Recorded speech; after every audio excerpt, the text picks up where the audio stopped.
So are we supposed to start the podcast?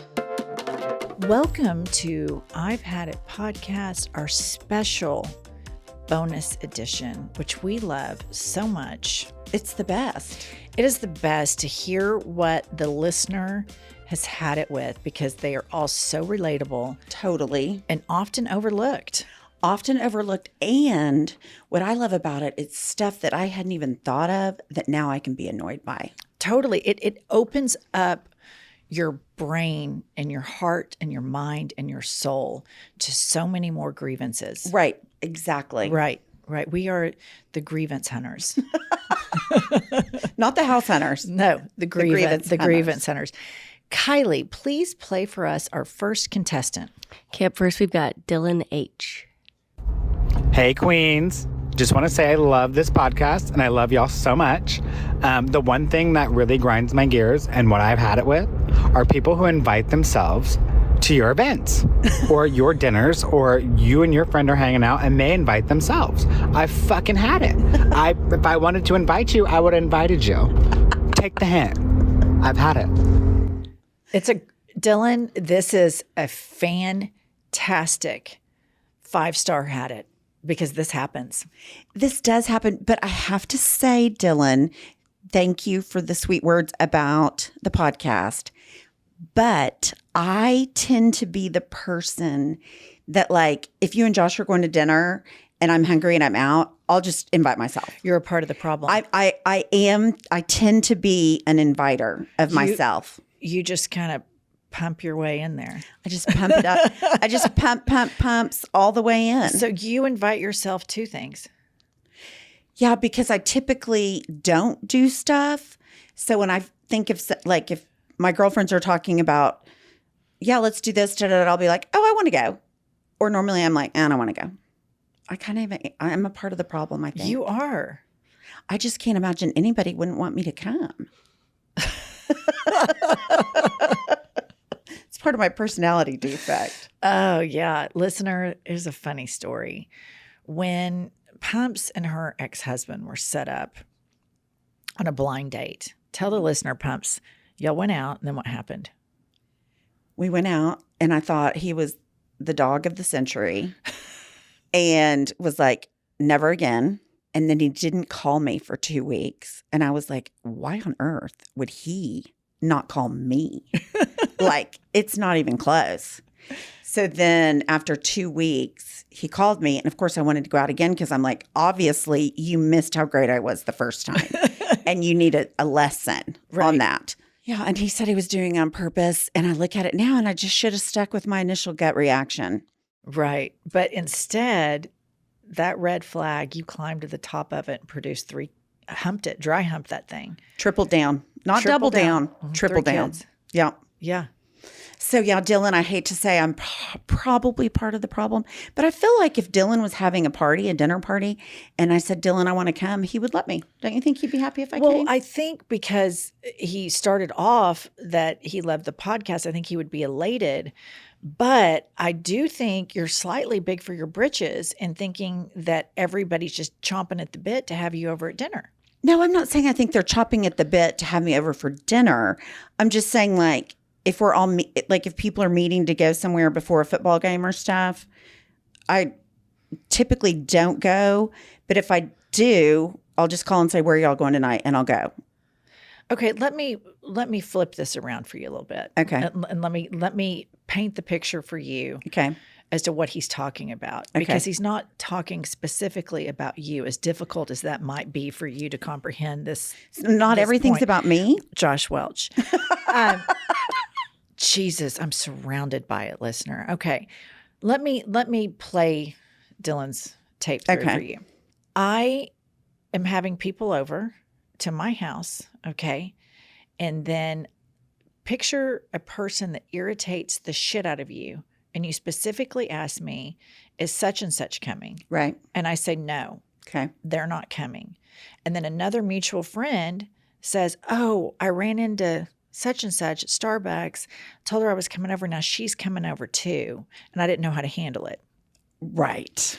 See, That's the difference. That's the difference. Because I don't do that with people that I aren't like my friend group kind of. I wouldn't just do it with a random person. What if somebody what if a personal space invader invited themselves over to something that I was having, and they invited themselves over, and I'm irritated by it, and you're irritated by it because this person is a personal space invader. This is what Dylan's talking about. He's not talking about all of your friends that y'all are meeting prior to a football game. Okay, you're right. This is you're an right. epidemic.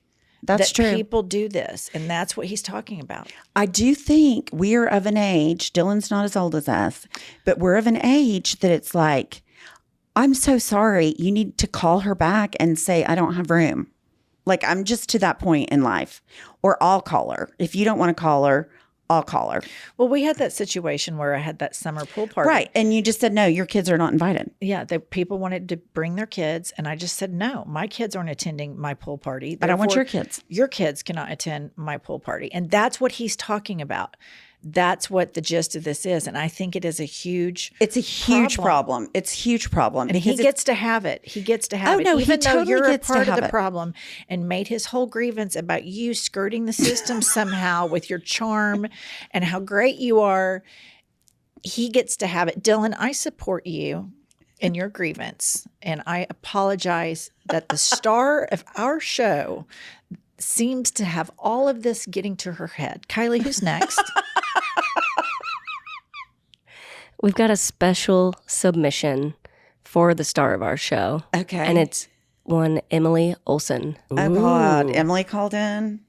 I'm kind of nervous. Let me tell you what I've had it with. I personally have had it with the outrageous amount that Jennifer and my mom speak on the phone. I come home from college. I'm eager to see my mom, give her a hug. What is she doing? Talking on the phone with Jennifer. She picks me up yesterday. We're going to eat. So exciting. Who is she talking to? Jennifer. I don't understand how they've been friends for over 20 years and still have shit to talk about. Jennifer, I want my mom back. Give me my mom back. I've had it. No, she gets so mad. She gets so mad. It's so great. And here's the deal. Emily, you're 20 years old and your mom can talk on the phone with me. They do get so mad. But listener, it's real. It is. It's a problem. We talk on the phone most days before 7 a.m. for about 30, 45 minutes. We have about 2 to 3 midday phone calls. I call her every day precisely at 3:45 on my way to go play pickleball. Right. And she on your way knows. home. Then I call her immediately on the way home. And then on like a Saturday or Sunday, I remember just last weekend, I was on the phone with you after a great fucking 2-hour pickleball match, I might add. And Josh is like, hey, I'm going to go here, here, here, and here. And I'm like, okay, great. And he just he waves like Emily. He's irritated. He leaves, runs like 7 errands, comes back in the house. I have not moved. Yeah, and he gave us so much shit. And our conversation was still going. And here's what's so fucked up about it, Emily and listener. It could only have one subject, and we can drag out a dead horse and we can beat it with enthusiasm. Like it's the first freshness. time. Yes. Like we Always just like killed it's the that first son time. of a bitch. Do you remember during COVID when Emily got so mad and she snotted off to you? Like she snotted off pretty hard. And you fucking called her out on it. You called her. When we got off the phone, you called her and you're like, you need to stop. That was rude. Yeah. Parked right in her ass about it. Yeah. Yeah. Emily, you better fasten your seatbelt. If you think you've had it now, we're going to go into overdrive. We are. After that submission, I think we really We need got to to sock it to her. roll it out. Yes. I don't know how we talk on the phone anymore, but we can figure it out. We'll figure it out. Okay, Kylie, who's next? Up next, we've got Erin M. Erin M. I've had it when you go to look up a recipe on Pinterest and you have to read their goddamn life story before you get to the recipe. Mm-hmm. Who has time for that shit? And who gives a fuck what their life story is? Is the recipe good or not? I've never been on Pinterest, so I can't speak to that personally. But when I do look up a recipe and they have to yak mouth, it's just like, jump to the recipe. There should be a button that's just like, I don't give a fuck why you're doing this, how you discovered you could do it, or who, all that shit, if you're gluten-free, blah, blah. Just get me to the recipe. I can't relate to this at all because I don't cook. You don't cook. Listener, the only thing I know how to make is reservations. That's it. You can make a good breakfast. I can make a breakfast. Yeah. And I do 2 to 3 times annually. Well, you do it on Christmas Eve every year. I think that's the only time you've ever done it. Once a year. Like when Dylan comes home from college in the summer, I'll whip out some eggs and some pancakes. Oh, you will? On a regular basis or just like once a summer? I said 2 to 3 times annually. Okay. Then that answers the question. All right. But I don't relate to that. Recipes, the looking up of recipes, knowing that people are showboating and grandstanding at the introduction of their recipes further confirms my life choice of not cooking. Right. That tells me, listener, that I have made the right choice. But I'll tell you what happens when you don't cook. You order a lot of takeout food. And the shit that's going on with the errors in the takeout food, I'm up to my eyeballs had it. I mean, I have had it. You go onto Postmates and you enter in everything perfectly. Remove this, add this, an extra side of this. I'm crystal clear about it. I leave a great tip. I'm a great tipper. And here's what infuriates me about it. The people at the restaurant have a responsibility to check that, to make sure everything is correct. But then another person has a fiduciary duty over that food, and it is the driver of the DoorDash. They need to check it.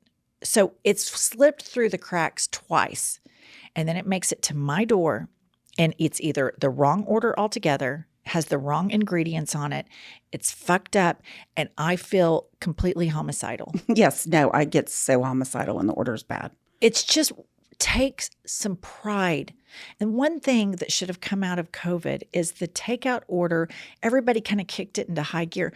Check your work. You learn this in 1st and 2nd grade. Right. The teacher says, check your work. So restaurants nationwide, check your work. Right. Uber drivers, Uber Eats, Postmates, check your work. And I have a little tip for these apps. I think you need to we tip afterwards. Right. And we need to say, was your order correct? Right. So that you can put, I was missing the ranch or it was the wrong salad. So the other night, Josh and I ordered just old-fashioned chicken fajitas from Chili's.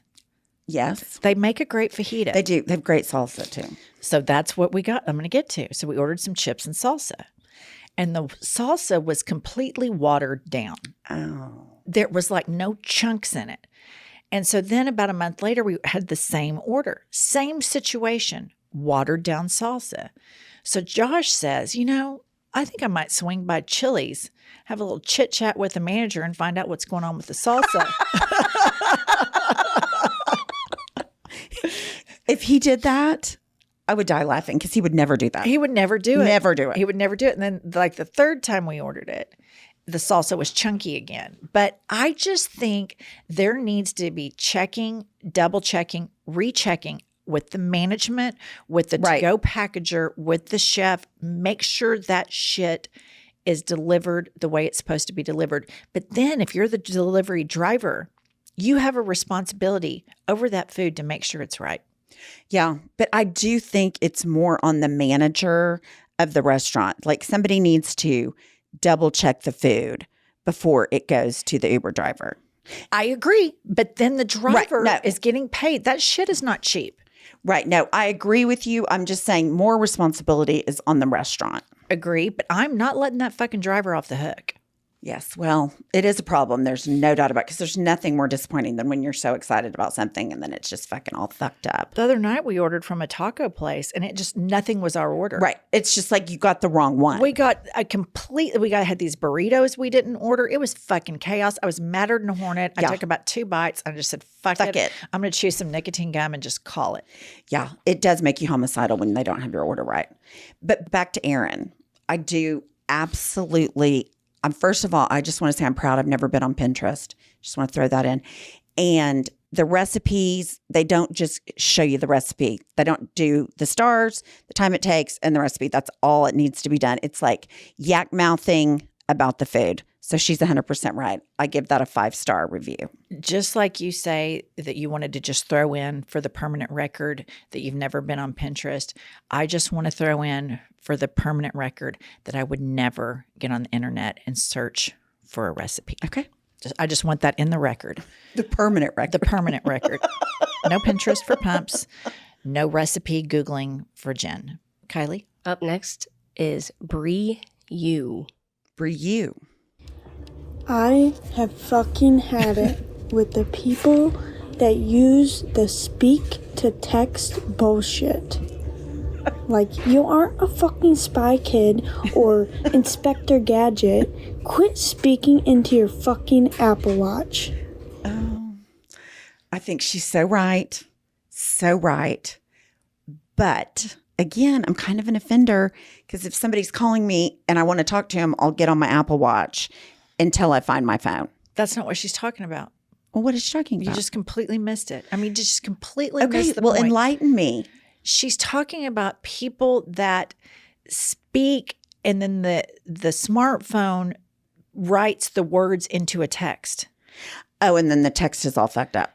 And this is a very valid point because every single time people do this to me, I get about 7 or 8 very confusing texts, Right. followed up by, I'm sorry, speaking into my phone, and the text keeps screwing it up. Every single time, it's never successful. No, it's not. It never works. successful. And there's always that caveat text that explains why it looks like they're intoxicated the previous 8 texts. Well, and then by that, it makes it more work. The speaking into it makes it Well, work. because then I'm like, what are you talking about? And then they Right. keep speaking into it. And then the text diction keeps screwing it up. And it's like you're communicating with a drunk person. Right. Until finally they reveal that the drunk person is Siri. Right. Right. Which it would have just been easier for everybody if they would have texted from the jump. Right. Right. I think that, you know how when you get a new car, they Yeah. go over all the options for you? Hate. Hate. I mean, Hate. that is like a top 10 had it with. Hate. But so one day he's wanting to give me this spiel about my new car, about the voice text. Like, you can voice text from this phone or from this car. And I'm like, I can't. Maybe everybody else can. I can't. My accent's too bad. He browbeats me until I do it about how this is the best equipment. Will always understand everything you say. Yuck, yuck, yuck. So finally, I'm just like, fuck it. I'm never going to get off this car lot if I just don't do it. So I speak something into it and it's all fucked up because my accent's too thick. I talk too fast. My accent's too thick. So then he wants to go over, like, teach me how to speak. How to troubleshoot your accent? What a Yes. And I just dick. finally said, I've got to go. I've got kids. I can't do this. I'll tell you, I It's don't think the there's worst. anything more insufferable Than the car buying. It sounds like, let's go, I'm going to get a new car. The sound of that is exciting. 'cause Right. New cars are exciting. Your endorphins are high. The process of going to a car dealership, getting attacked, stalked, yak mouthing too much, then the rollout of the presentation, all the bells and whistles. Then you got to go to the financial department, then the dealership, back and forth. And then they want to sell you the tire warranty, the seat warranty. Right. All the and warranties. it is non-ending. And then something happens with your car and you have to make an appointment to go get it serviced. The servicing of a car has become one of the most miserable experiences on the planet. The last time I got my car serviced, you know what they fucking did? What?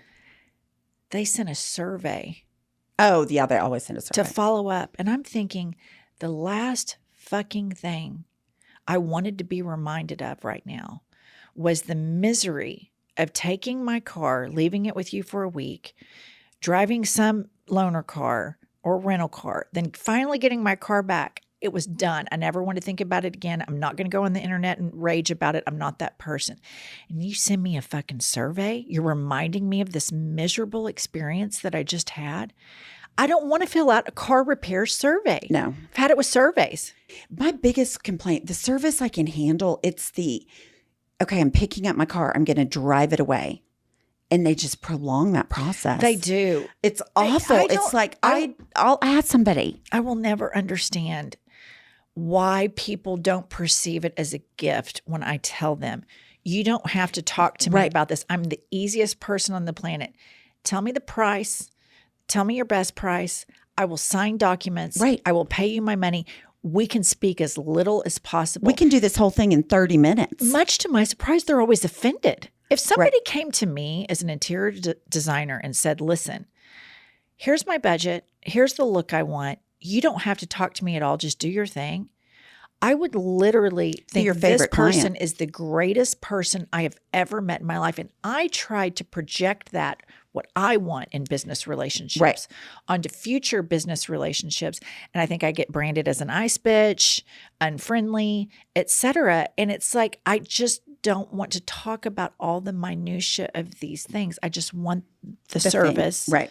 I don't want to talk about it, and I want to move on down the road. Well, see, my kids get mad at me when we go to restaurants because I'll say, here's the deal.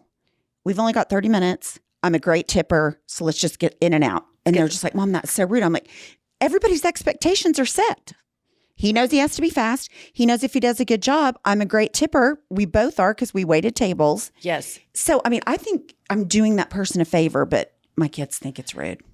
When I waited tables, if somebody would have said that to me, if I would have known I get to turn the table quickly, they're going to be a great tipper, I would have been appreciated it so much.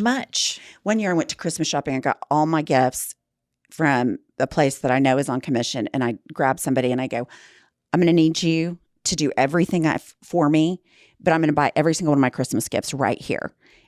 She was fabulous. We had the perfect relationship. She was amazing. All the gifts were good.